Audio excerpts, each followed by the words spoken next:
I guess we can go ahead and get started then. Let's do it. Do it All to right. it. Yeah. Welcome everybody to episode 11. I counted them this time. 11 of Exit Interviews. Joining me tonight, I've got Jax, my co-host, and with us we have CT Clobberin time. Thanks for joining us tonight, man. Okay, no problem. Happy to swing by. Yeah. We'll go ahead and get started with how did you come across Marvel Contest of Champions, and what made you want to start creating content for the game? I found I found Marvel Contest of Champions at New York Comic Con back in 2014. I just love the game. I love the aesthetic. I love Marvel comics. I've worked in the comic book industry for a really long time as a vintage comics appraiser. So I really like seeing characters come to life, whether it be through movies, TV shows, or even games. So when I saw that I could get a chance to kind of try my hand at using all these different characters and fighting with them and playing with all these characters that I saw in the comics and read about, it's a perfect game for me. And I started just documenting my journey on my Twitter account and posting funny stuff and I wouldn't really say that I've started making content yet, but I definitely have a lot of stuff in the works. Awesome. So about how long after you found the game did you really want to get involved with Twitter and the Futurism Society and stuff like that? Well, before all that, I was one of the 3 founding members of the MCOC Concierge, which is an infobot service similar to the MCOC Infobot. In fact, it's already merged with that online.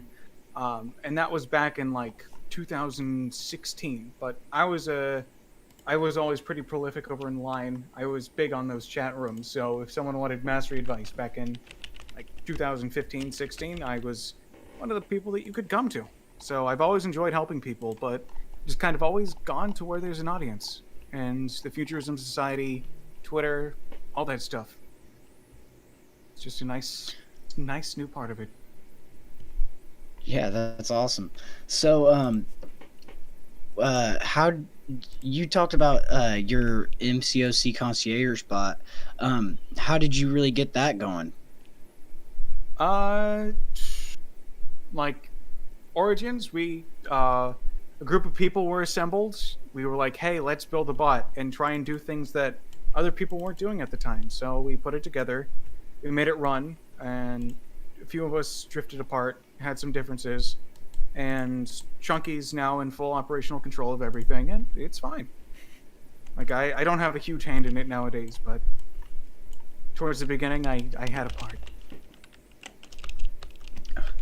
Okay.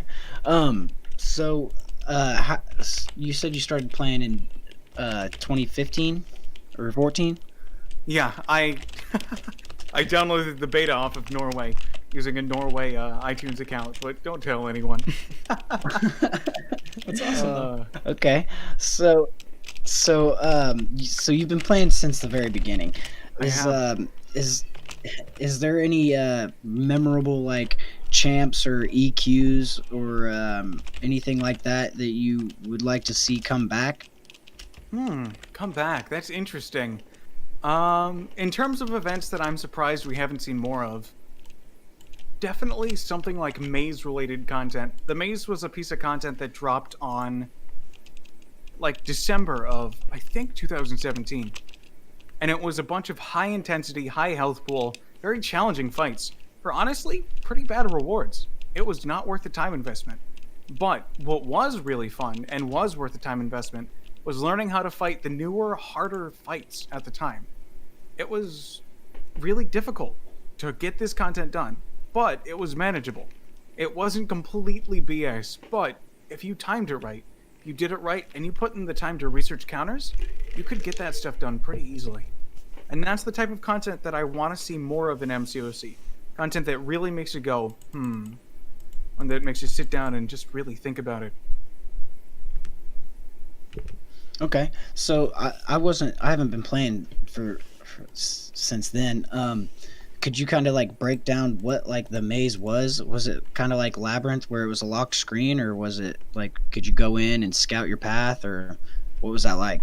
I don't remember if it was locked or not, but uh, the reason why it's so memorable to me is it was the first piece of content that I ever or ever wrote and published a guide for.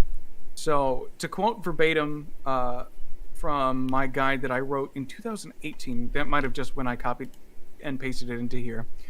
The amazing guide to the maze. The maze has a modular structure, so you can really choose your own adventure. Only a few champions are actually needed for the full 100%, and they are as follows: a cold snap immune champion in Corvus, Sabretooth, Bishop, and Mephisto, a counter for Wasp, Korg, a Magic, Voodoo, Morningstar champion counters, and to pick your first path should be chosen based on your highest ranked champions. And then it kind of goes so on and so forth. But the first clear, you need to take one of 4 branching paths. And every single time you take down a boss, you reconvene in a center path, and then you take down another 4 champions. But those champions are determined based on what path you choose. So there was like a Korg with Biohazard, and there was an Archangel with Aspect of War. And these guys had insane health pools for the time, but there were only like 4 to 5 champions on each path, and you got to choose which order you fought the champions in. You didn't have to go Korg, Archangel, Thanos, champion. You could go Korg, then I want to fight the Medusa next instead of the champion or whatever. Whatever order you decided to do it in, you could do it in, and that's what made the content really interesting to me. Yeah, that sounds awesome. That sounds really cool. Like we could definitely use that in today's contest. Oh yeah, the community hated it back then though, because there were no decent rewards. Like I mean, a challenge might be cool and really interesting, but if the rewards aren't there and it's not worth the time investment, then some people just won't play it, and that's perfectly fine. But it's about making sure that whatever content does come out, that people enjoy it, and I really enjoyed that piece of content. But it's a really hard and a really big pain point to talk about because a lot of people like yourselves weren't playing, so they never got to experience it. And even though we're all pretty good at Korg now, it was only introduced a few months before that. So this was the only time that we could really see Korg in endgame content. Because keep in mind, during his first month in the game, he wasn't a boss. He was not a boss during his event quest, which means people were going into war, fighting Korg blind. Which... yeah, I remember that. That's pretty horrifying, all things considered, especially at the top. It scared me. Yeah. It was so annoying. So, Korg is. So you're in one of the top alliances in Omni, right? Yeah, we've been top 25 since we were founded. But yeah, what's up?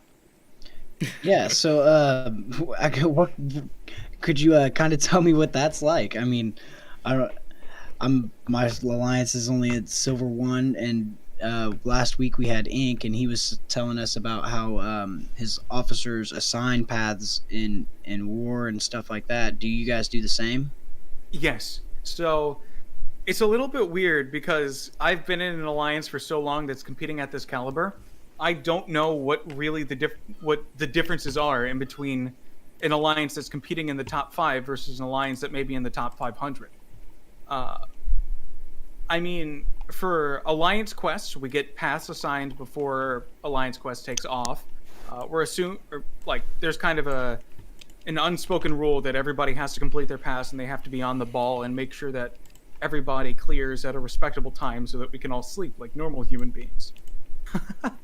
But like right now in map 7, we're currently in section 3 right now. I don't know if you guys have a lot of experience with map 7 or any of the specifics. Nope. But we like moving.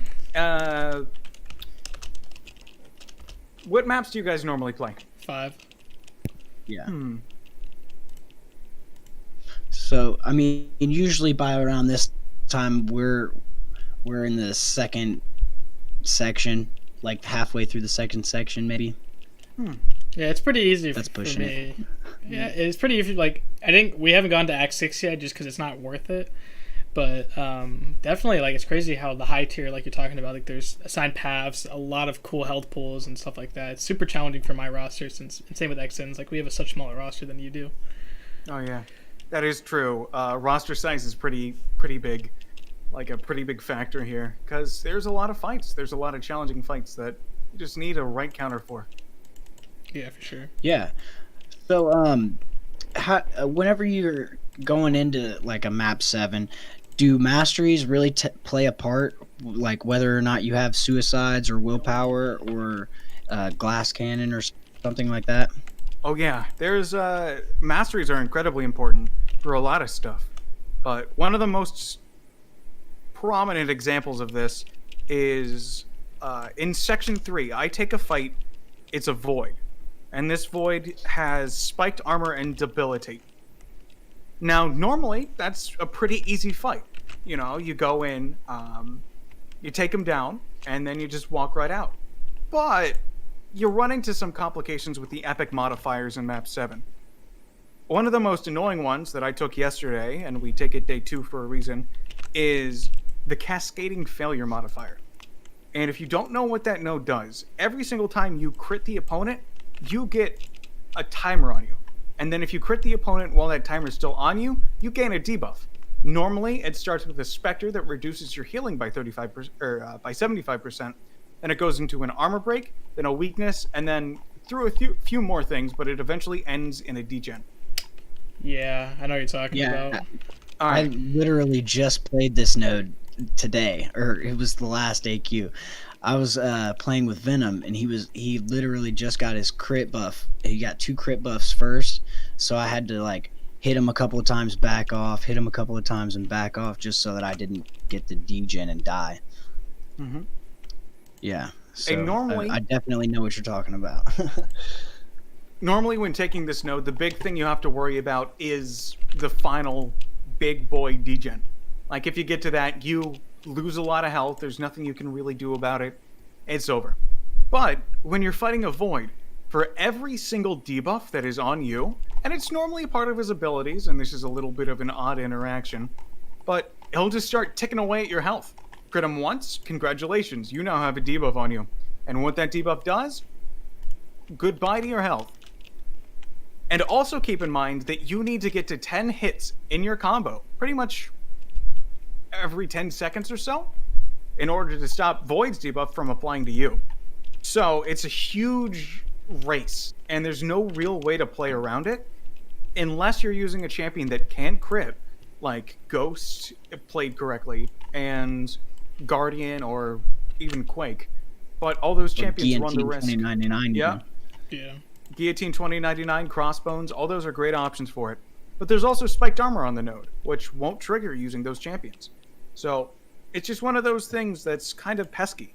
But you also have to plan for 2 other paths that could require those champions, or could rule them out completely. I take paths in Section 1 and Section 2 that require me to bring Freezer Burn champions. So champions that are immune to both Incinerate and Cold Snap. I have to plan for that in my team, and I have to bring Omega Red for certain fights. And some people on your team have to bring counters to the mini-bosses, which in this map and in this rotation is currently Sasquatch.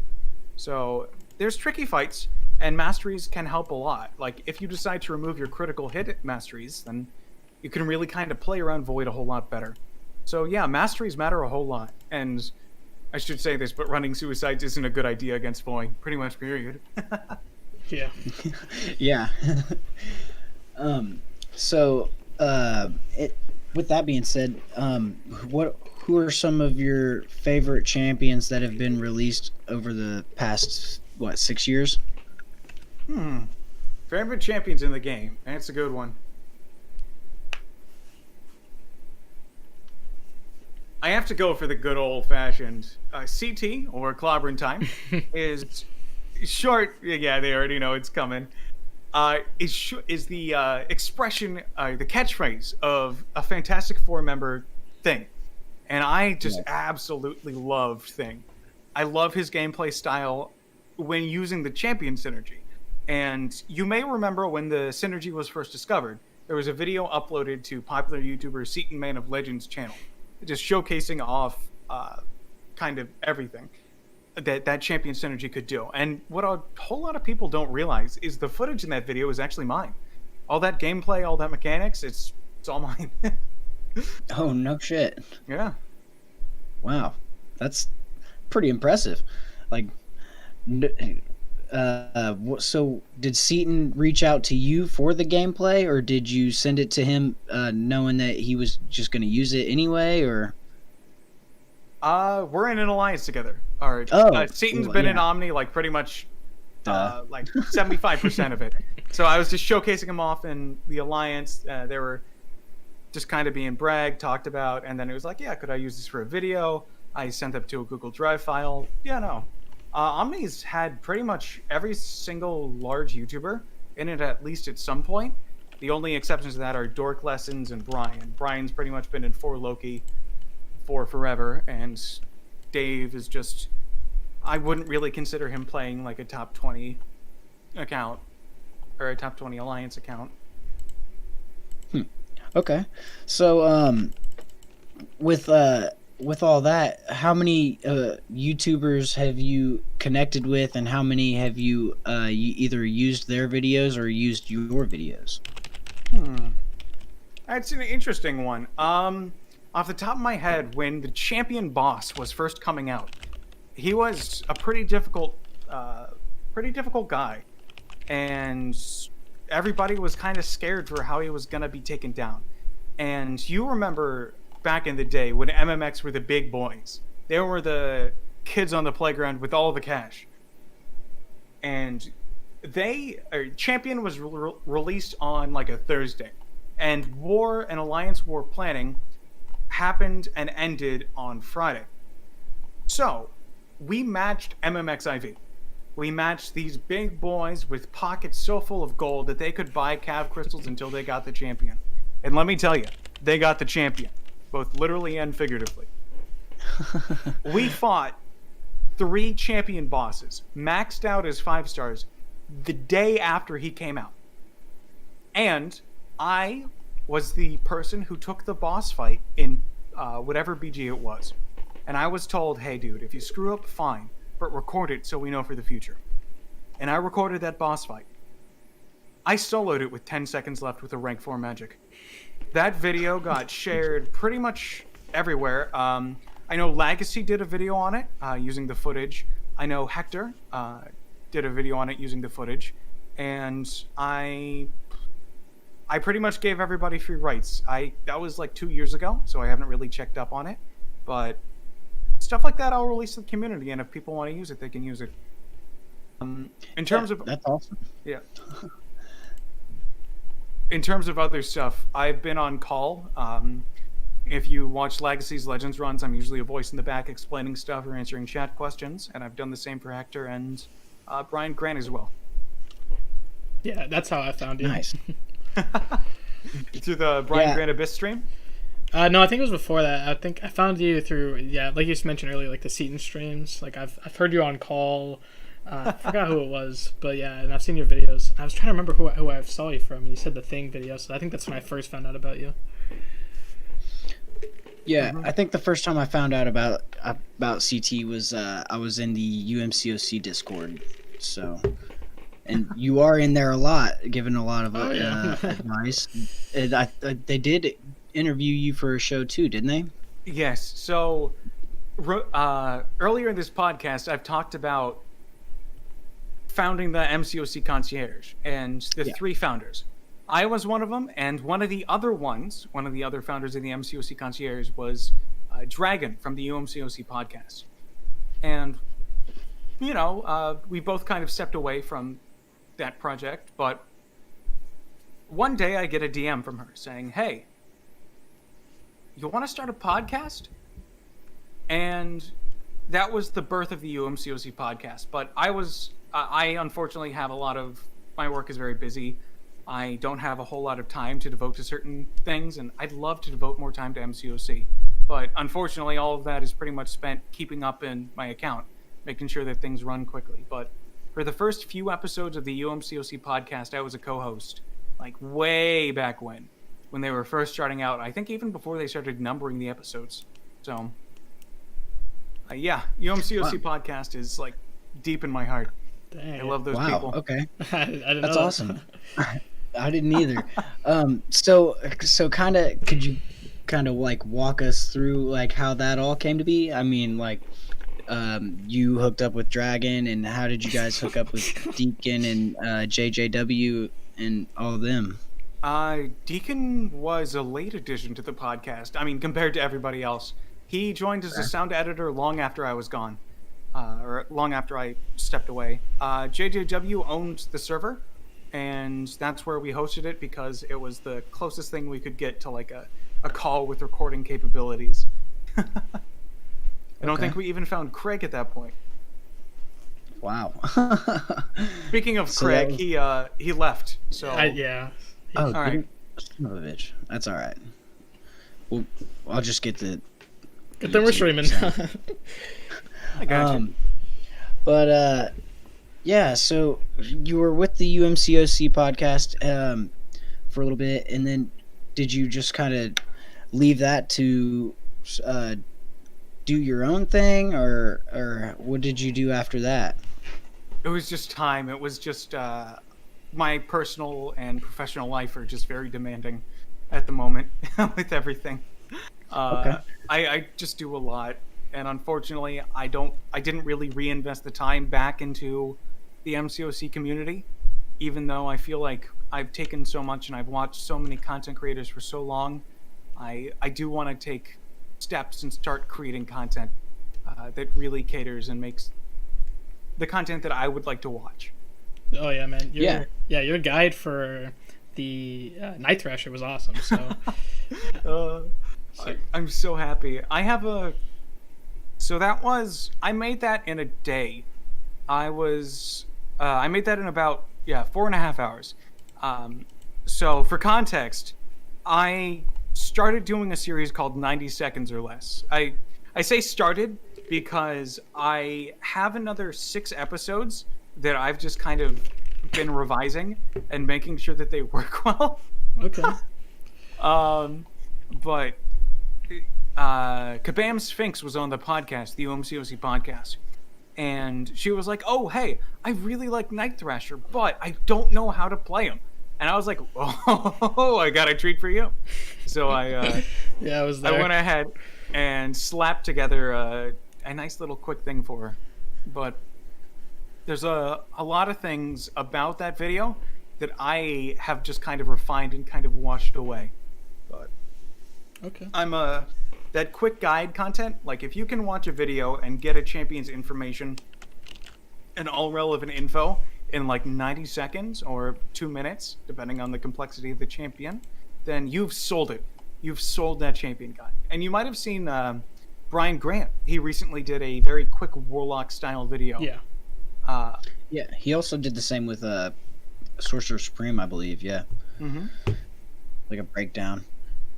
Those quick style breakdowns, I really enjoy them, and I'm so happy. Like, even though I really respect the guy and I appreciate him, but competition brings innovation, and I really like a lot of the things that he did, and I'm going to try and incorporate them into my own work as well, because it's all really fantastic, and I love seeing what the community can create. Yeah. So, about how much time do you spend playing MCOC versus like hanging out or doing whatever, working or whatever? I'm a workaholic. I spend a lot of time like just like my day is normally wake up at 6, go for a jog, get dressed, take a shower, get a cup of tea, go to work, or school if I'm currently continuing my education right now. But it's just Cool. nonstop, bop, bop, bop. Like get up at the crack of dawn, go do something, and then come back, and then be so tired from the day that I just sleep instantly. And then MCOC has found its way into my schedule by just being like, hey, come do AQ, or hey, come for a quick planning session for Alliance War. And I've just been my weekends I like to devote to doing cool things, or like stuff that I can only do while I have that time, or while I have the opportunity to like do something that's really awesome. You know, like I'll go parachute diving or something. But all that kind of went in the gutter with COVID. Right. You know, we can't really do much. So I decided to learn how to video edit. Like before March of this year, I'd never touched Premiere Pro. And I found it on myself to be like, hey, what do I want to do? How can I do it? And how can I force myself to learn how to do it? And that's kind of how life kind of traveled there. Right on. So, like, because of COVID, you're just kind of sitting in and editing videos now versus going out and experiencing other things. Yeah, definitely. It's I wouldn't really say it's like there's an opportunity cost, but I have so much fun doing it. It's Right. it's No, really that's something fun. else. That's awesome. So do you have like a future champion guide that you want to work out or that you have planned on for your channel next? I definitely say my Guardian one is the closest for me being happy with it. I have a secondary Twitter account that I'll just dump stuff on. If I feel like it's just something that's kind of funny and I want to remember it for later, I'll dump it on my secondary account, which is just Clobberin Tomb. I'm too pleased with that name. But back in late November, I was recording voice lines for that guide, and I made a verbal typo. And I said, Guardian is a Canadian engineer, and then I flubbed the W. Like, Guardian is a Canadian engineer. And then I decided to completely dub that over and make it into the style of a guide so that it was like you were watching a real guide from me. And then that happens, I drop an F-bomb and the video ends. But yeah, that's... But the Guardian guide I've had in the works for a while. I'm super happy for where it is right now, but a lot of the footage and a lot of the time, if I'm only spending 2 hours editing, and I need to get footage of Guardian auto-blocking Collector Special 2. The only way that I can get that footage is fighting my way through 5.2, getting to the Collector, using Guardian to hit Collector up to a Special 2, hoping my 3-star doesn't die in that time frame, and getting the percentage chance to auto-block correctly. And then that can take, like, that took me, I think, 4 hours to get the footage for. Wow. Jeez. Yeah. But... Okay, so with the new champions coming out, Super Scroll and Psycho Man, how do you feel about them? I am a Fantastic Four nut. You can see it in my name, you can see it in Yeah. my brand, you can see it pretty much everywhere. And Psycho Man and Fantastic Four are Fantastic Four champs. And I love that they're being added to the contest. The more the merrier, I say. And I'm so happy that we're getting deeper cuts, especially in Psycho Man. I love Gabe and pretty much everything that Gabe creates. Gabriel Frizera, who's on Twitter as well under xgabo. He's the creative director for MCOC, and the teaser that he dropped for this month was that it was a deep cut F4 champion. And that to me, like, 4 words, it's very hard to please me in 4 words, but those 4 words did it. You say deep cut Fantastic Four, and I'm like, now we cooking. That's awesome. So, do you know any of the lore behind the champions? Oh yeah, of course. Oh, yeah. Who do you want a backstory on? I mean, either one, if you care to explain. Let me make sure that I get my first appearances correct. He has them too. I could rummage through the boxes to my left and right and see if I could pull them out on my first go. But fantastic. Well, there's 2 champions here: Super Scroll and Psycho Man. Man. Yep.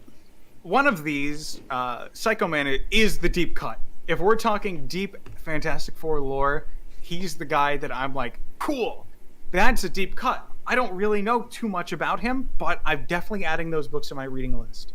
So Cool. I may not know as much about Psycho Man at the moment, but I will when he comes out. That's awesome. He's from the negative zone, from what I remember, or he harnesses a large amount of his power from the negative zone. He's going for world domination. He is a villain, and he's just his power set is really weird. This is back when Kirby was going through his hand phase. So you may know that in classic Kirby fashion, the Spider-Man thwip, where Spider-Man, when he's swinging webs, originally he only shot like a finger gun in the air when he was shooting his webs. But over time, Kirby gradually added the pinky being out. And that happens in pretty much every Marvel hand gesture over time, simply because I think it was just easier to draw. So Doctor Strange, originally, when he was casting his spells, it was only just a finger gun. And then Kirby, over time, added a pinky, just for extra added emotion. And Kirby loved drawing characters in this way that allowed him to push the medium, or just makes things easier for himself. So, when Kirby was designing a character like this, one of the things that he really liked doing is he liked drawing large crowds reacting to something. If you read early Spider-Man, there's multiple arcs involving huge protests or huge, large-scale, just meetings of people sharing a similar emotion. And this character, which is a Kirby creation, has the ability to manipulate and influence large amounts of people through their emotions. So this character is essentially a cheat code for Jack Kirby. Kirby could be like, oh cool, we're doing Psycho Man in this issue. I'm going to have... this means I get to draw an entire flock of people, all with incredibly angry faces. And I can get away with it because it's Psycho Man. And when you have those characters, like, it's a scapegoat luxury character for this artist, but he's so influential in comic book form that he gets away with it. And having that type of character added to MCOC, where it's an excuse character. It's an excuse for Kirby to do something cool. I know that the people behind MCOC know this as well. So I think Psycho Man is coming because it's an excuse for them to do something cool. And I can't wait to see what they needed an excuse to bring Psycho Man into the contest for. Because we've seen those spinning dies with emotions on them. I wonder what they're going to do. I wonder what they're going to do. That's pretty cool. So with him being from the negative zone, do you think he'll have like a synergy with Annihilus or something like that? Of course. So if you guys follow MCOC Twitter or social media, which probably do, you remember that they push these maps of the battle realm. And one of the only spots available in the Fantastic Four branch is a spot connecting to Annihilus and to Invisible Woman. That's probably where Psycho Man's gonna fit. Okay. So yeah, I'd put my chips on there being a Psycho Man Annihilus synergy. I don't see any reason for it not to be. Right. That'd be pretty cool. So with him, fear. What is it? Fear, hate, and doubt. Fear, hate, doubt. Yeah. Okay. Kirby's three emotions. Yeah. How do you think those will play into the contest? Well, we've seen people have doubt in the contest before. One of the worst champions in game has a mechanic that involves doubting yourself. Ebony Maw's Falter. We've seen champions be afraid of something or just not willing to connect. And we've had... I could see him involving a miss mechanic. I could see him involving some sort of weakness that makes you regret yourself. It's like your internal compass of... why am I blanking on that? But your internal compass is just broken, and you no longer have full confidence in your attacks, and your hits glance, and your hits can miss depending on what side he's willing to influence you on. And that manipulation, I could see being a large factor of it. And he, on the offensive, could turn those abilities on you. And with those abilities, I could see him having glancing or miss to weave in more heavy attacks or things to kind of convince whoever you're fighting that they are inferior, so that they allow themselves to do something different or hit weaker or be more vulnerable to certain attacks. But, and I want to preface this with saying this. Psycho Man, as I explained before, is a Kirby excuse. And I'm thinking that MCOC and the people behind MCOC are going to do something crazy here and just knock it out of the park with something that I don't even see coming. It's awesome. Yeah. So, are you a part of the CCP? I am not. Oh, really? It's everybody gets this. The amount of times I've been asked, "Hey, are you CCP?" and I've just been, "Nope." It's actually, hold up. I want to ask you a question. What makes you think I'm CCP? Just like I always thought you were. I don't know. I ask everybody. I ask everybody. So I got you. I don't know. To be honest, if it really doesn't matter whether you are or not, to me, but I mean, some people have a reason why they joined the CCP, so that's kind of what I was going towards. I have a reason why I haven't applied, if that's something. Yeah, go ahead. I just don't think I'm good enough yet. I don't think I've created enough content to really go for it. If I applied, I don't know if they're going to let me in. And I want to make sure that if I do get in, that it's a slam dunk. Like, I'll send in my application. They'll be like, oh, hey, cool, it's CT. Let's let him in. Like, not like, should we let him in? Okay.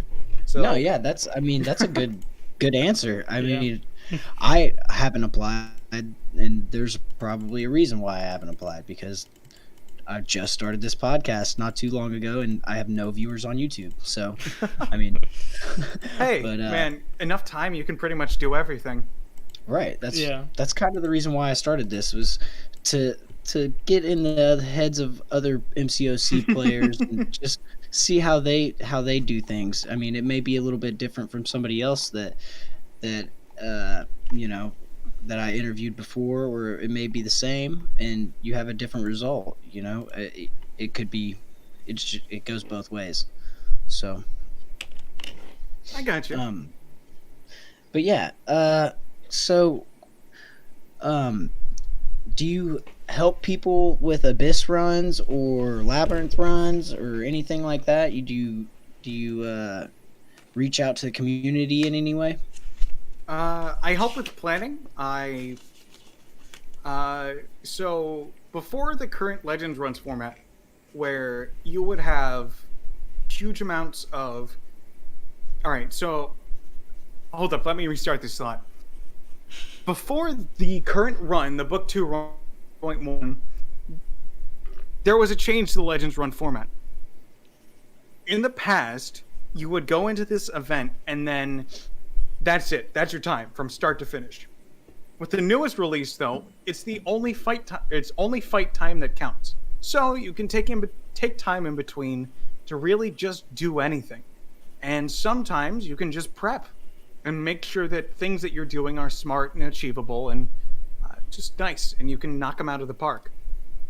However, with the most recent edition, you don't have to worry about preparation at all. You can go in completely blind, as long as you have enough knowledge of MCOC, and just storm right through it.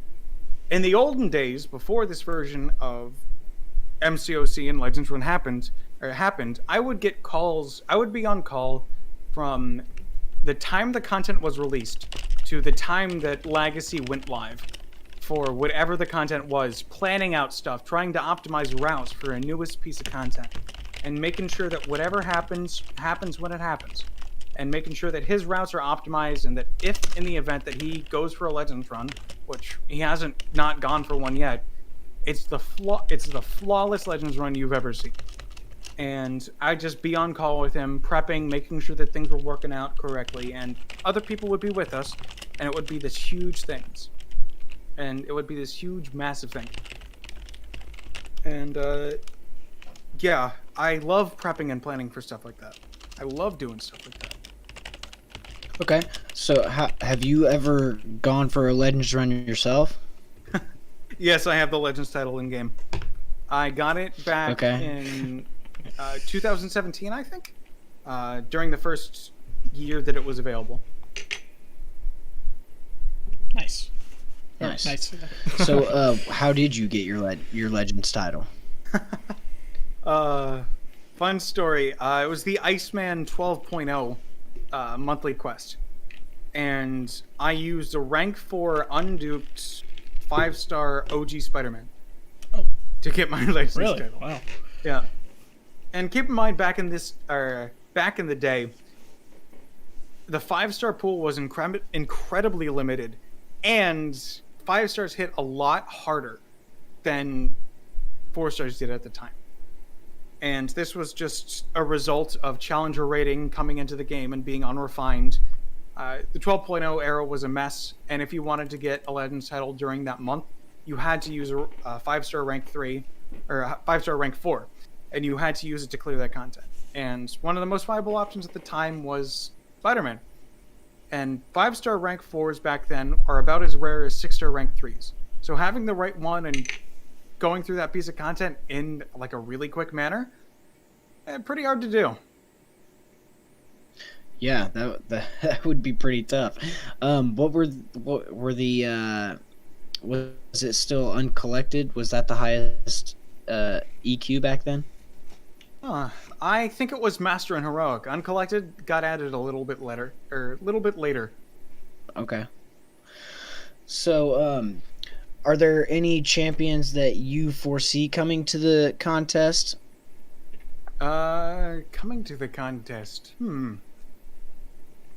Uh, that's a good question. And actually, I've done a whole written document on who I think are coming to the game based on the the MCOC wish list and the MCOC guide to the battle room.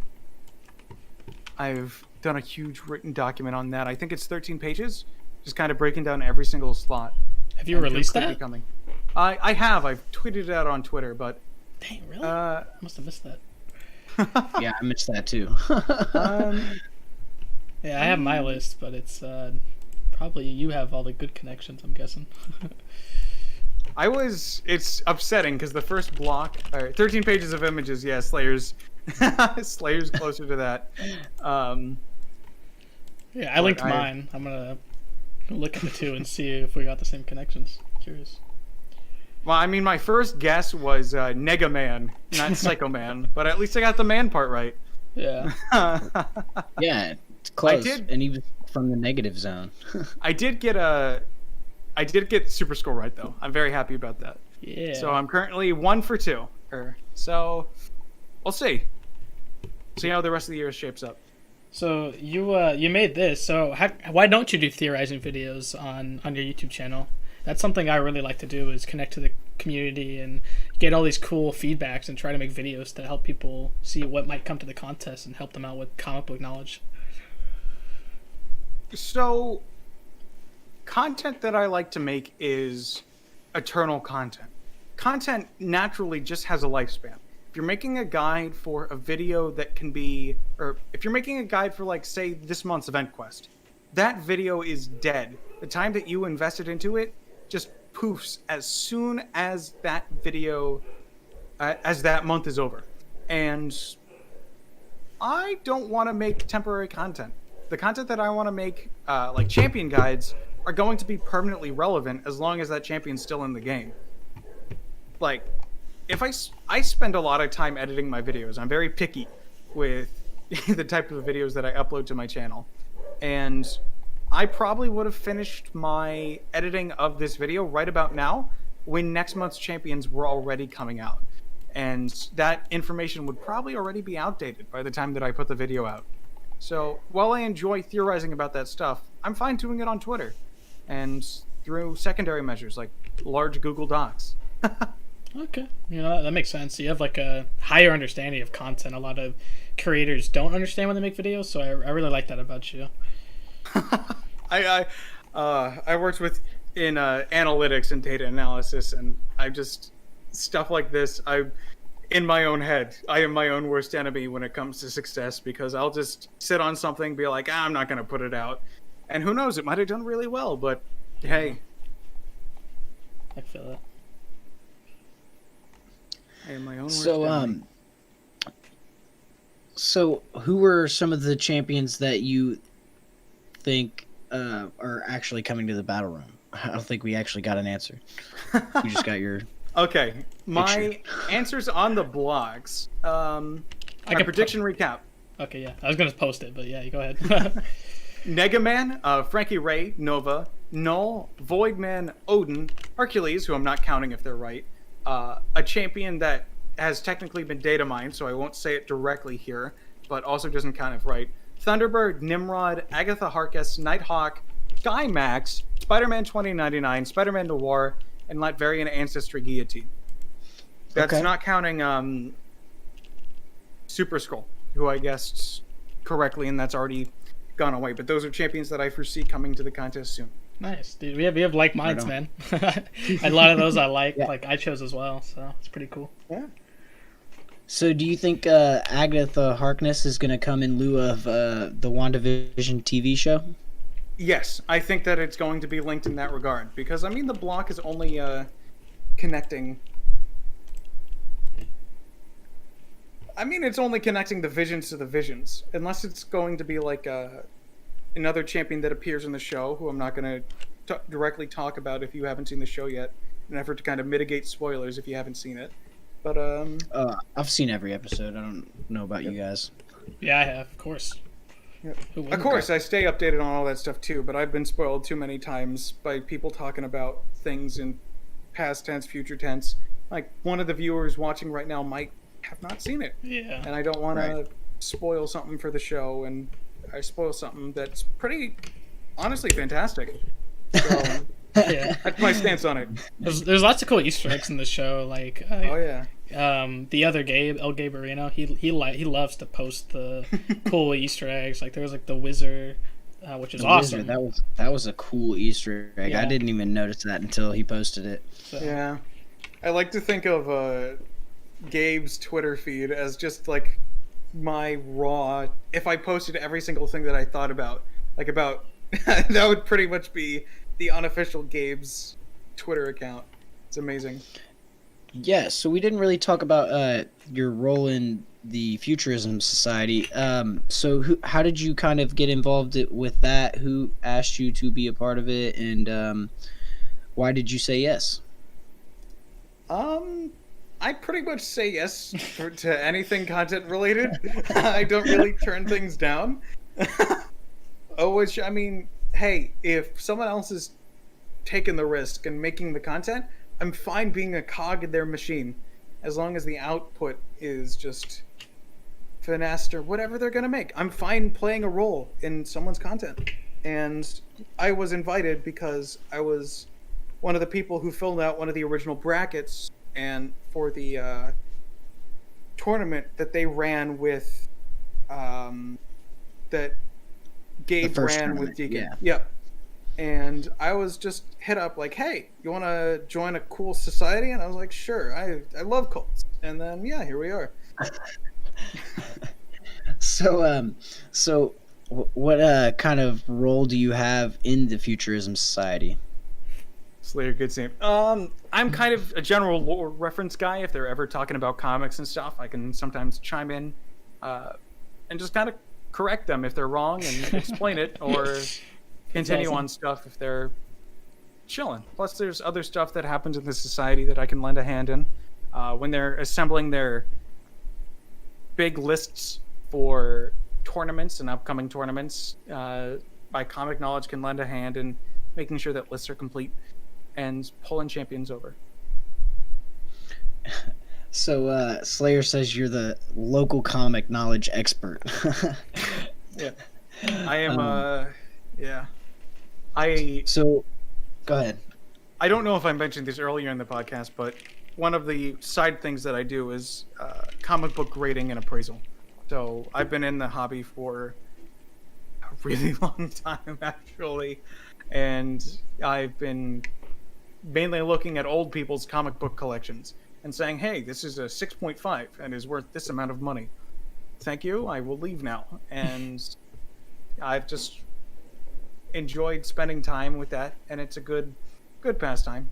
But my comic book knowledge is very much based in like the actual books, because a lot of people came into the hobby through the MCU, which I'm very excited about, because that means that more people like the thing I like, and that's pretty awesome. Yeah. But, I came into the Marvel Universe and DC Universe and Image and Skymax and everything else through the books themselves. All right, sorry about that. No, you're good. I came in through the books as well. We used to go to like this place called the Old Book Barn and pick through old comics. And me and my brother I would always pick through X-Men, and he would always pick through like Batman or Green Arrow or something like that. So, about how many comics have you read? I could not tell you. So for anime, which is something that I'm vaguely aware of, there's a website called My Anime List that allows you to kind of categorize what you've seen and what you like, and I think it might also provide recommendations. But if there was an equivalent for that for comic books, I would love it. But because there isn't, I would guess that I've probably maybe I've read pretty much all of the Silver Age for like Stan and Kirby's runs together. So like original X-Men, FF1 through 102, just all that stuff. My dad had me hooked on that stuff from a very young age. But I couldn't put a number on it, but it's high. The number is something. Let's just say all of them. Yeah, I wouldn't say that. There's so much that was produced from like the 70s to the especially early 2000s that I have not even touched. But I'd say my strong suits are definitely from 1945 to 1969, and from 1999 to like 2020 essentially would be my big areas of knowledge. Nice. Okay. So, with that being said, do you read the lore in game? I do. I don't. I can talk about this. This is fine. I was debating whether I should talk about something or not, but if you follow Frontline MCOC, I was asked to inventory and kind of dialogue. Well, I asked him if I could inventory and dialogue. Yes. Or inventory the dialogue, so that we have a permanent record of everything that has been said in MCOC. And I'm working on getting write-ups for every single month, so that when the month ends, the stories don't get lost to time. Dude, that's really cool. Yeah, I've been trying to do that, and I've like, can someone else do this for me? Because I've been making a list of every single tease champion by Kabam, either indirectly or directly. Like I think Slayer said Iron Spider-Man, like he was in the motion comic. So I was like, I went through all the motion comics, put all the champions that aren't in the game, and I was like, I got to go to the dialogue. But there's so much dialogue. It's absolutely insane. So for indexing, I was originally going to type it by hand. And then I realized I could just use technology to solve a problem that I have. So I used image recognition software to recognize text in the footage I recorded and copy that down into a text document. And then I just got to remove everything else that isn't dialogue, and it's just all nice. So it takes like whatever the time it is to clear the quest, plus about maybe 45 minutes more. So definitely it is being archived, it is being set. If you want to read a little bit, then I got you. Okay. Awesome. So with that, what are some of your favorite moments in lore from the contest? Probably Night Thrasher and Darkhawk's month. Just the end cinematic and the teases during that.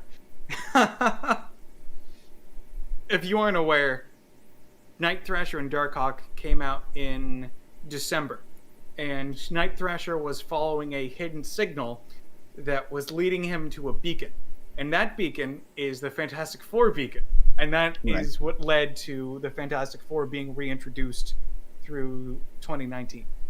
And that by far is my favorite storyline because in the back of my mind, I was internally hoping, like, give me the Fantastic Four. Please tell me this is leading to the Fantastic Four. Like, give this to me. Because I'm not sure if you guys have seen this, but back in Comic-Con, the 2018 Comic-Con, so back in October, there was a print made called The Original 12. Yeah. And it was limited to 200 copies and given out at the New York Comic-Con booth for MCOC. And it is the silhouettes of 8 of the 12 original competitors in the Marvel Contest of Champions. And the 4 blank spots are in the back, and they're all standing together. And I love talking to Gabe, and he's told me things that I don't think anybody knows in MCOC. But Spicy. yeah, I have him written down somewhere. I just gotta find him. But he was like, yeah, you might like those characters. And I was like, oh, I wonder who they could be. Wow. So combined with a mysterious 4 parts of a beacon leading to a single location just was like, it's gonna end where I think it's gonna end. Yeah, that's awesome, man. That's awesome. Slayer's asking if you guys archive the older quests, like 2014 to 2017. Back issues, yes. Everything else is kind of in flux because we don't have direct access to it. You're gonna try to go to. I mean, what I was doing, I was like searching up that certain quest, like the first X-Men quest in the game. You know, that's so many years ago, so I had to like watch someone else play it live, and that's how I was doing it. Some people do make videos, but one of the things about MCOC event quests is that the dialogue is spotty. So you can have, like in the uncollected quest this month, there are 6 lines of missing dialogue that are included in the master version of this month's quest. And it happens pretty much every month. And it's pretty spotty, unfortunately. But I usually play through 2 quests to kind of correlate them and make sure that they fit together cleanly. But if you're only playing one difficulty and only reading the dialogue for that one difficulty, like it's pretty much every month. Mr. King in chat is saying that spotty dialogue happened with Apocalypse and Professor X. And J-Ax has posted a copy of the print, the original 12 print, with the 4 silhouettes in the back that are the Fantastic Four. Okay. But yeah. Yeah. That is an amazing, amazing print. I think I have like 5 of the 200 copies of it. Oh, really? I wish I had one, man. Like, you have the biggest MCOC collection, man. I'm so jealous. That's funny because I work. One of the side things that I do is I work in and around a comic book shop and inventory. So one of the bits that I did in a video that's, I refer to them as high concept videos. They're videos that just take an obscene amount of time, like fully scripted everything. And I tease them over on my second's Twitter account. But this is the background for one clip. And this, it doesn't show it in the clip, but a wall of Funko Pops, all MCOC Funko Pops, mind you. And this wall is actually 2 pops deep, except for the row of Punisher 2099s. Because I hold a Punisher 2099 later in the clip. I do not own these, I only have one set. But the one in the upper right-hand corner, that Howard the Duck, is signed by, I think, all the prominent members of the community circa 2018. So it got Seaton's signature, got Dorky Diggity Dave's signature, a few people who have left the community, like Vex. He has a signature in there. But all that signed memorabilia, and funny part is that Howard the Duck specifically was the prize for winning a day at New York Comic Con. I bought all the Funko Pops off of Legacy because he was like, I can't hold these, dude. Do you want them? And I was like, yeah, sure. Here's the retail value of these Pops. So that Howard specifically was the one that they used for display at their booth from New York Comic Con from that year. And the box is signed by everybody. I went around and got it signed. But that one's in my personal collection. All the other ones are just from a warehouse. So that's awesome. Yep. So, with that being said, how many Comic Cons have you been to, and do you think there will be another one this year? That's a good question because I've been to Comic Con from both sides. I've been from an exhibitor and fan standpoint. Um, I would say I've probably been to like I've been going to Comic Con since like 2005, 2006 Oof, dang. for a while. Yeah. Wow. Yeah. Sunday Kids passes, man, they were free for so long. I was 3 years old when you went for the first time. Yeah. I would get smuggled in like a trade backpack. No, I was young when I started attending. My dad is very into the business, and That's he's cool. passed that on to me.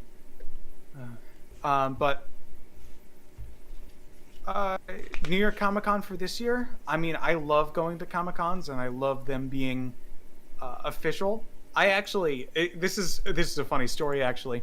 On I forget what day it was, but someone was talking about New York Comic Con, and I got an email from Repop, who are the people that put on New York Comic Con, and it was. I think I was the only person to post about this publicly, but they confirmed a date. On January 2nd or 22nd, I tweeted this out. And technically, this is the first person on the internet to share this information publicly. But looks like New York Comic Con 2021 will be happening in person this year on October 7th through 10th. Well, this doesn't mean that at Marvel Champions will have a presence at the event. There's a chance that we will be getting an Ultimate Championship in person in 2021. So I'm on Reed Pop's exhibitor email list because I've done exhibitations with them before. This is one panel of many for cons that they're putting out in 2021. This is a predictive date. There is a disclaimer that this may not happen when it is happening, but they have plans to host this in person from October 7th through 10th. So, do I think there is going to be one? Potentially. But if not, I hope we do get together as a community and do something. Yeah, for sure. Yeah, that would be pretty cool. Do you feel like they did a good job with the Summoner Showdown last year? Considering I didn't win, no, but I did get 3 leaderboard placements though while they were doing open brackets. I placed once on week 2 and twice on week 3, so I made it onto the board 3 times, which is more than like majority of people can say. But I think that there's ways that they can make it better, because obviously I have issues with their banning of MCOC, or like not MCOC, but like the young side of the MCOC community. I have issues with champion requirements being there, and I have a little bit of an issue with masteries being such an important part of it.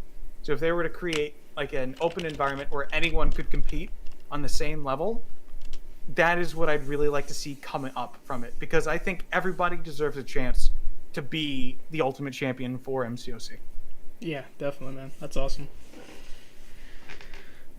It's awesome. Yeah.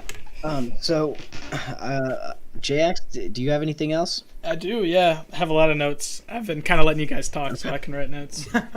No, you're good. Yeah, so you do have the biggest MCOC collection. I was claiming I had the biggest one, and everyone's like, "No, you got to talk to CT first. Everyone, you got to talk to CT." And we talked in messages, and I was, my jaw dropped all the way to the floor. All the stuff you have is crazy, man. It's really cool. Yeah, I have they've done a line of action figures. Some of them released publicly, some of them hidden away and never saw the light of day. I have the majority of prototypes for those series, and I would love to share all the images with you, but unfortunately, in order to get them into my possession, I had to sign an NDA stating that I couldn't. Oh. So there's a few things that I I have that no one else in the world has, that I can at least promise that much. That's awesome, man. Yeah, that's dope, man. So yeah, we were talking about Psycho, man. You're talking about he's kind of like an empath with these 3 emotions, and you're talking about doubt, how he can, with the where you can like make glancing happen, or he can make this. What really interests me is that you said, doubt specifically as an emotion. I was always thought of the Gladiator. You know how he gets stronger as like he has like. If he doesn't have doubt in himself, that's how strong he gets, and that's how you defeat him. Is you put doubt in him, and so I was thinking he'd be an insane gladiator. if he does come to the contest. Of course. Yeah, there's a lot of stuff that's just really insane, especially with the boss fights and certain elders that they could really do, because elders of the universe as boss fights are so perfect because they are one note by nature. They have a gimmick. Like the champion has his thing, and he has been defeated by people in the past. And some characters he can't defeat, like Thing, who is just obscene willpower. Which is why they have such an amazing synergy together. I had that comic. Yeah. It's a good one. Yeah, it's a good read. It's a great one. But with all that stuff said, like I'd love to see more Elders of the Universe come and just be boss fights, like huge mega boss fights in like Act 7 or Act 8, whatever it is. Yeah, they. I think it was Mr. King. He was telling me if you go back to the Age of Century event, they almost name list every single Elder of the Universe that have like in contest as in that in that cutscenes through that event. I think it was like the Judicator, oh my goodness, The Contemplator. Yes, the Contemplator, the Explorer. So yeah, like you said, boss fights could be coming, which I think is really cool. I'm excited for that.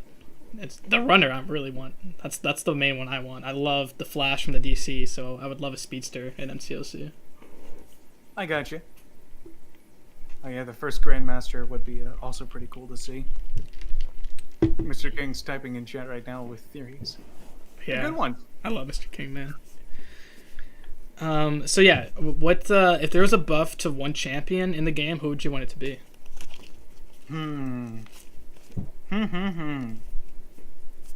I would have to go with, out of all the champions in MCOC that's currently just underpowered and just kind of trash.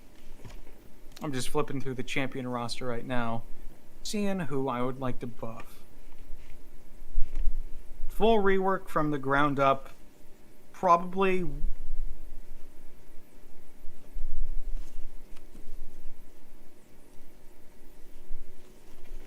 Superior Iron Man. Ooh, it's a good one. Yeah, he's such an interesting character in the comics, and I just don't think he was done justice in MCOC in any way, shape, or form. He's a reskin of Iron Man with slightly modified stats when he's so much more than that. So much more than that. Yeah. I was talking about like if we do an Iron Man buff, because I have a series going on where I'm playing all the older Marvel games and creating a buff for a character each time I play a Marvel game, and I was talking about Spirit Iron Man's not in any of those games except for as a skin in, I think it's Marvel vs. Capcom Infinite, and I was thinking like he's definitely, you can play more into his villain side, because if you know the comics, what happened about his character is that he didn't switch, like heroes got turned to villains and he didn't switch, basically he didn't resort back to a hero, and so I was like he can definitely, like he should get this villain play style. That's what I was thinking, like he should play as a villain, get some really cool, he's not trying to like knock you out, honestly he's trying to like defeat you for good kind of concept. I think it'd be cool. Love to see that, like some sort of in-game prep. Oh yeah. It's North Star before Quicksilver. All right. Which character would you want added to the game? Ooh, now we're getting. Or two, if you want to like create an event. Yeah. I've pitched a few events before. One of my favorite events that could still technically happen would be Death's Head and U.S. Agent. And this was pitched back in like 2017, before U.S. Agent was confirmed to be like a leading character in the Falcon and Winter Soldier series. But I love U.S. Agent. I think that his character as a whole is really... It raises a lot of questions because of who Captain America is and the identity of that character. So... I don't know if my answer would still be that. I'd love to see like a Hunter event with Kraven and White Rabbit. Ooh, yeah. Because White Rabbit has just been a... I monitor comic book sales like a lot, and she has just had a few that are very questionable, and she's just been selling for a lot more than people expect her to. Like her 9.8 comics traditionally sold for around $130. for all of last year until November, and then they shot up to $1,000. And I don't know what it is because there is nothing on it. And the only time that has happened are with like characters that are being bought up from people inside of Marvel for like display purposes. Like that happened when characters were added to the MCU, but that's just baseless speculation. I don't know what's happening there. Turkey could be correct in chat. I'm not going to repeat it. Yeah, sex appeal. Yeah. I could see that. It's but I mean, hey, if you want sex appeal, just go for like J. Scott Campbell and Oh yeah. some art germ variants. But yeah, that's I'd love to see an event made out of those two because I think that they have treated certain characters that White Rabbit, like Tigra, really well in game, and I would be very interested to see what they would do with that. Yeah. Yeah, you said White Rabbit for it. I was like, don't you mean White Fox? And she was in the Contest Champions comic books. Close, but yeah, no cigar. Yeah. Marvel Team Up 131, baby. So 131 or 141? My I don't comic know. knowledge is slipping.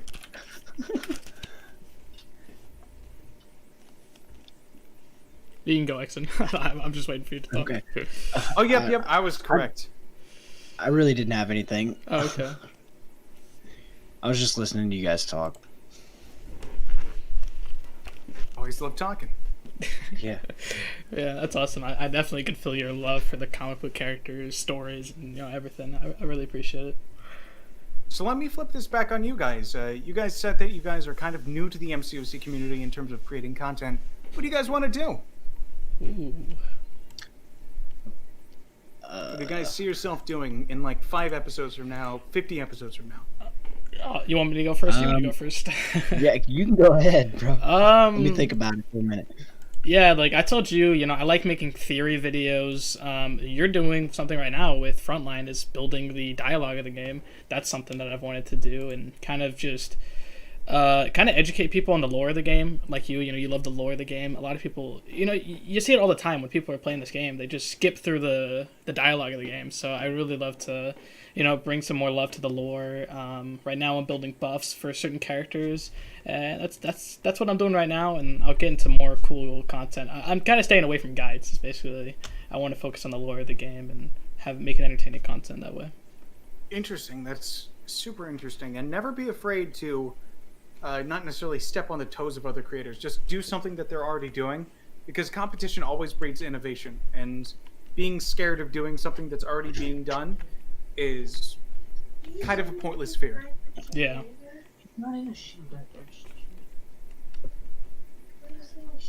What about you, Exon?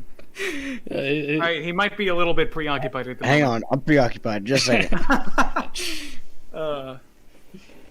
Yeah, that sounds really interesting, and I love the lore aspect of this game. I really think that there's a lot of things that can be discovered, and it's just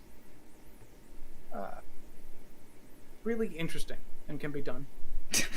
Slayer plans on taking over the world soon. Dude, Slayer, you have so much free time. I envy the amount of free time that you have, man.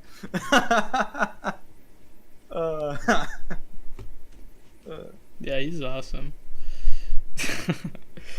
I started to get into the story when it was easier to read, like MCOC Journal was putting on leaks. Ooh.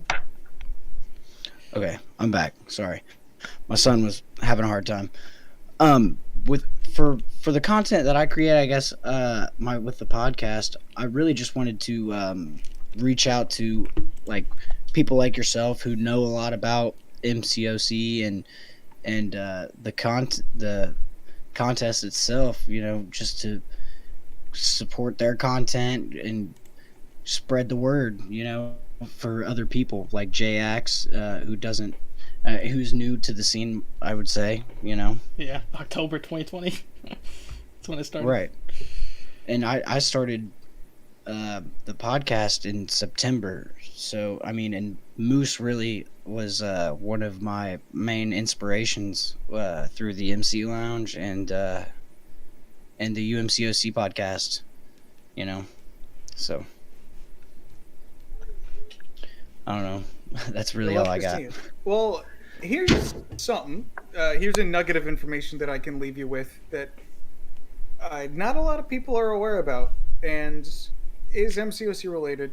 But back in a while ago, and this is technically a leak, but it's not technically a leak. It's something that's been public, but not a lot of people know about it. So,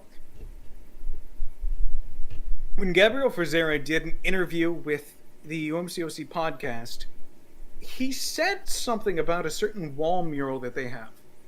And that and this was after the UMCOC podcast had closed, the audio recording had stopped, and all the cameras and mics were dead. He said that every single champion featured on a wall mural would be added to the game. And one of the most prominent champions featured in that wall mural that hasn't been added yet is Hobgoblin. And that is my last note for the night if you guys have nothing else planned. But Hobgoblin's probably coming to the game sometime. That's cool, man. I made an edit of the Green Goblin as Hobgoblin that I posted a few months back, and everyone loved it. So that's awesome, man. Yeah, coming soon, as in this was technically teased. Apocalypse was also in the wall mural, and I think this was back in like 2018. So they think far ahead. But yeah, I'm sure it's coming soon as the Alliance bases are. Yeah, I mean, like Spider-Ham, he was teased in like 2015 for April Fools. So, there's tons of champions. That's why I've been making a whole list. I think I have a list of 50 characters not in the game that Kabam have teased, and the list keeps growing. So hopefully, we'll see some of these characters come to the contest soon. My personal speculation, I hope Armor gets voted into the X-Men with the X-Men vote, so that we finally see her in MCOC. She was teased a while ago. Yeah, same with Legion, bro. My favorite character. I need him, man. I need him. With Shadow King, dude, I gotta have it. It's been so long, though. Legion's a hard champion to pull off. Yeah, I'm making. Me and Turkey are trying to build a build for him for contest. That's been on the low for a while now. But all the things happening busy with the Future Society, so we'll get back to it soon. It'll be fun. Yeah. Go ahead. I really like the idea of you playing through older games and designing champion buffs through that content. I think that's really interesting. Yeah, thanks, man. Doing Shattered Dimensions right now with the Spider-Man symbiote buff and a Spider-Man Noir build, but it's kind of difficult to make that because he's like a stealth character, like I was saying. Yeah, we already have Stealth Spidey in the game, so kind of hard to do something different with it. Yeah, exactly. Oh, you know what'd be cool though? If the game, would you feel it'd be black and white? Like if you've played him, it's black and white. I don't know if people would like that. That'd be cool though. I could see like a background color splotch, kind of like how Iceman's Frost exists in the background of the rounds when you're playing with him, and how Professor X's Psychic Mindscape appears in the back. Yeah, I can see that. I'd like to see that. I think that would be very cool. Yeah, I might have to pull from the Into the Spider-Verse movie to see how he interacts with the different dimensions. Yeah. Harder to see some specials and stuff, though, right? Yes, but have everything colored in, or like have the champions colored in and have their special attacks colored in, because we technically have seen color with Spider-Man Noir. Yeah. If he integrates the Rubik's Cube into all of his attacks, whatever his special attacks are, like that would be a very easy way to showcase color through Spider-Man Noir, or even like having them shine or having them shimmer as he's throwing them. That's something that I could see integrated into a potential kit for something like that to make it relatively easier to see, or even just have all of his attacks be melee. He was pretty much a beat 'em up character in the movie. I don't see any other reason why he can't be. He felt like a boxer. Yeah, he was a bruiser. Yeah, exactly. Yeah, Big Potato. He says he's your biggest fan. He says if MCO lasts forever, there'll be an infinite amount of champions. Which I think Kabam Gabe has said that he wants to add every champion to the game. So, and he wants to know if you can solve a Rubik's Cube. It might take a bit, but probably eventually.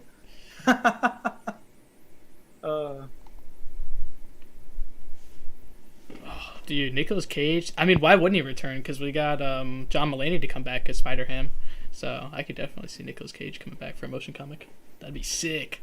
Ghost Rider, or I guess Spider-Man Noir. You know, I still love him as Ghost Rider. And hey, what's up, Baked Potato? You said Big Potato's in your chat? Not Yeah. Baked Potato, Big Potato. Yeah, Big Potatoes in my YouTube chat. Yeah, he's been here. I like him. He also wanted to know how many documents have you made. A lot. In the sense, like, you made the theorizing the state of the battle realm. I haven't made a whole lot equal to that are public, but I do have a lot of. I script all my videos. Like, even I did my high concept video for December was the worst MCOC Christmas special ever. Remember that? Which was a 2-hour scripted horror show. If you haven't seen it, I still get comments on it from people just finding it or going back to it and rewatching certain parts. It's just it's a trip. Yeah. If you haven't seen it, like, that's the one piece of content that is just, I don't know when I'll do something like that again, but it was hilarious. It was super fun to put together. It's a trip to look back on it, and I still have to edit it completely. But when's the next 90-second champion review from Moose? I technically have 6 of them done and edited right now. Next one probably going to be Guardian, and I'm going to put a February release date on it. I have a high concept video that I will mention one part of here that I am waiting, that's fully edited, and I am waiting on results to come back for the 7.1 Legends run. And one part of that video, for that high concept video, which is about 12 minutes long right now, I did my 7.1 Legends run with only one hand. What? And I have complete footage of all of it. What? That is... That's cool. That's cool. Really? Mm-hmm. Okay. I have So, proof of it. Proof of it being a thing, and I used a rank 3-6-star ghost. So Ooh. if I get a Legends title from it, and I get a Legends run from it, I just want that to be the capstone of the video. Yeah, Slayer is telling the truth. I'm not kidding. Dude, that's cool, man. Like Marcus Pack 16, he has like this thing in his chat where he plays upside down, and I've tried doing that, and it's not like I can't do anything besides doing the base what I do usually. So I couldn't even imagine doing one hand. At least it's Ghost though, so that's pretty cool. But man, that's crazy. Yeah. But speaking of inverted controls, I made it my life's mission to after New York Comic Con 2019, I made a vow that whenever a new mechanic came out, I would learn how to play with it and play around it. Because if you're not aware, I lost Sunday's New York Comic Con tournament. I was the first place seed. I got the fastest completion time on that fight at New York Comic Con, and I lost the final tournament by 1%. And it was because I messed up with inverted controls and I went for a reparry. wow. All I had to do Dang. was block for half a second more. He had the incinerate, he would have died. And you let go for a reparry Mm-hmm. and got smacked in the face. And this was before reparry was even like a public thing yet. I was working with a few people and like describing how the tactic worked. I still don't know how to do it. I gotta learn how to. I've tried. There's definitely a technique to it. Mm-hmm. So, Because But, keep yeah. in mind, I wasn't into video editing, so I just gave that information to like Lags and some of the other content creators who were at New York Comic Con that I was staying with. That's cool, man. it's awesome. I think if that about sums it up, everybody. JX, unless you have anything. No, I think it's our longest episode yet. It's actually pretty awesome. Yeah, that's awesome. Sorry for running your time up. No, you're all good. Thank you for being here with us. Yeah, man. You're Oh, good sorry. pieces. There's one more thing my chat has been begging to ask is, can you talk like Swagger Souls before we go? Okay, let me do the voice.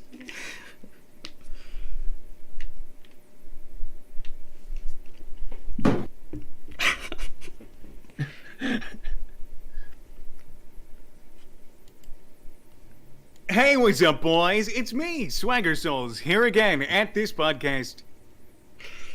Dude, so good. Hey, what's up, boys? Are we cracking again? That's gonna get clipped so many times on my stream. Thank you. Do you want me to? All right. Do you have a specific line that you want me to say? Because I'll do that real quick in the voice. I guess you can just say, say. Yeah, go ahead. just say thanks for coming by to XN Interviews. Exactly. Thanks for coming by to XN Interviews. Thanks for swinging by at XN Interviews.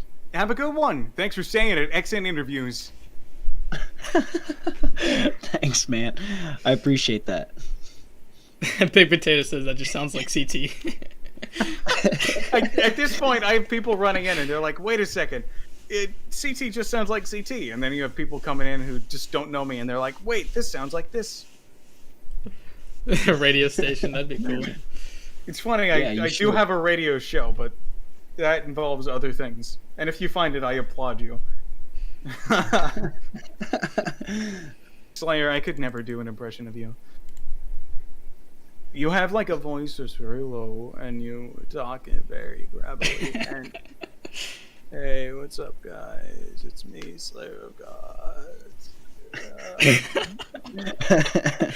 It's in a deeper register though, so it's a little bit harder to do. Yeah, his voice is so unique. Same with yours. Like, I guess you do sound like, such a big YouTuber and everything, but it still is unique. So it's pretty awesome. There's differences. I don't roll my A's as much. Yeah, I can see that. All right, everybody. If that's it, I'm gonna go ahead and get out of here. Right. Call it a night.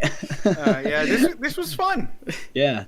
Thanks again, CT. Thanks, Dragoon. Thanks to everybody in Discord, Moose, Slayer, Gobble Von Gobble, Turkey, Mr. King. I appreciate everybody for coming by. And have a great Saturday evening. Good night, everyone.